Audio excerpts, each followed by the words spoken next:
চারিদিকে শুরু হয়ে গেল শীতের আগমনী বার্তা।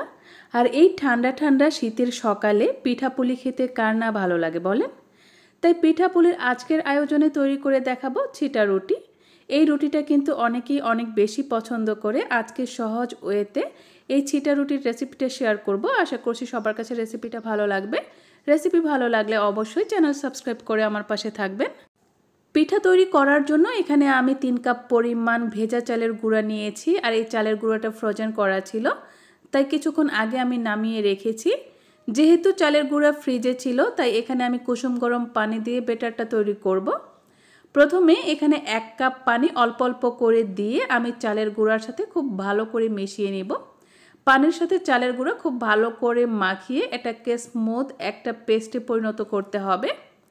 যখন চালের গুঁড়া পানির সাথে খুব ভালো করে মিশে যাবে, তখন আমরা এটাকে রেস্টে রেখে দিব।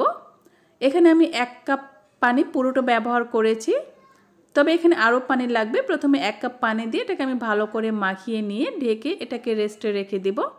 যেহেতু এখানে আমি মেশিনের ভাঙানো চালের গুঁড়া ব্যবহার করেছি, তাই এই চালের গুঁড়ার মধ্যে কিন্তু একটু দানাদার ভাব থাকে। তাই এটাকে সফট করার জন্য আমি কিছুক্ষণ রেস্টে রেখে দিব এভাবে ভিজিয়ে। তারপর এর মধ্যে আমি 1 টেবিল চামচ পরিমাণ আদা কুচি দিয়ে দিচ্ছি। এবার এটাকে আমি ব্লেন্ড করে নিব।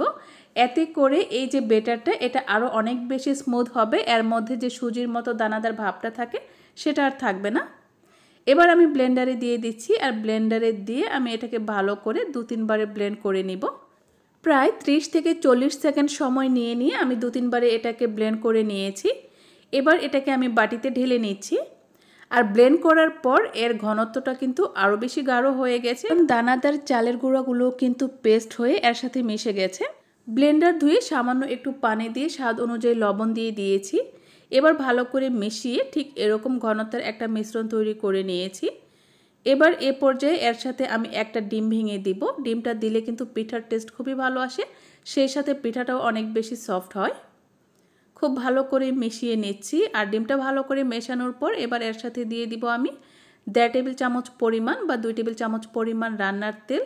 তেলটা দিলেও কিন্তু পিঠার মধ্যে যে সফট ভাবটা সেটা বেড়ে যায় আর খেতেও অনেক বেশি ভালো লাগে। তবে এই তেলটা দেওয়ার কারণে পরবর্তীতে পিঠাটা কিন্তু প্যান থেকে খুবই সুন্দরভাবে উঠে আসবে। এক্সট্রা তেল প্যানের মধ্যে ব্রাশ না করলেও চলবে। এই যে দেখেন, হাত দিয়ে যদি পিঠা তৈরি করেন ঠিক এইভাবে গড়িয়ে গড়িয়ে হাত থেকে পড়বে। আজকের পিঠাগুলো আমি বোতল দিয়ে তৈরি করব। এর জন্য বোতলের মুখটাকে এভাবে বড় একটা সুই গরম করে ছিদ্র করে নিয়েছি।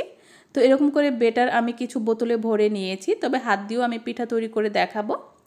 পিঠা তৈরি করার জন্য চুলায় প্যানে আমি তেল ব্রাশ করে নিয়েছি। আর প্যানটা কিছুটা গরম হয়ে আসলে এর মধ্যে এভাবে বোতলের সাহায্যে আমি বেটার দিয়ে দিব।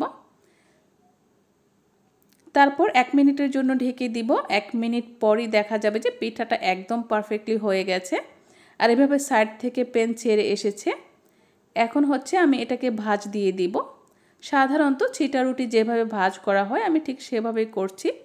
আপনারা চাইলে কিন্তু আর একটু চিকন করেও পিঠাগুলো তৈরি করতে পারেন, তবে খুব বেশি চিকন করলে আমার কাছে মনে হয় যে পিঠাগুলো একটু ভেঙে ভেঙে যায়, তাই আমি একটু মোটা করেই তৈরি করছি।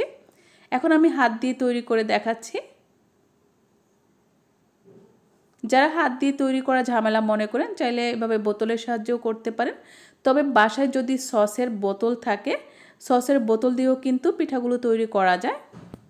তবে আমার কাছে হাত দিয়ে তৈরি করাও অনেকটাই সহজ মনে হয়।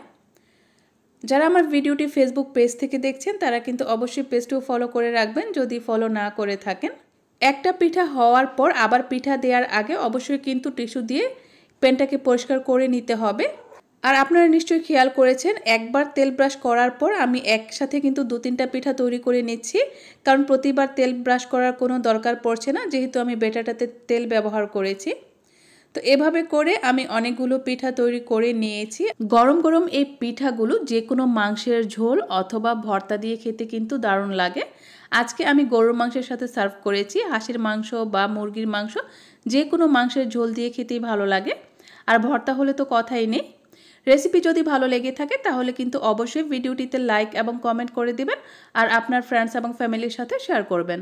সাথে থাকার জন্য সবাইকে অনেক অনেক ধন্যবাদ। আল্লাহ হাফেজ।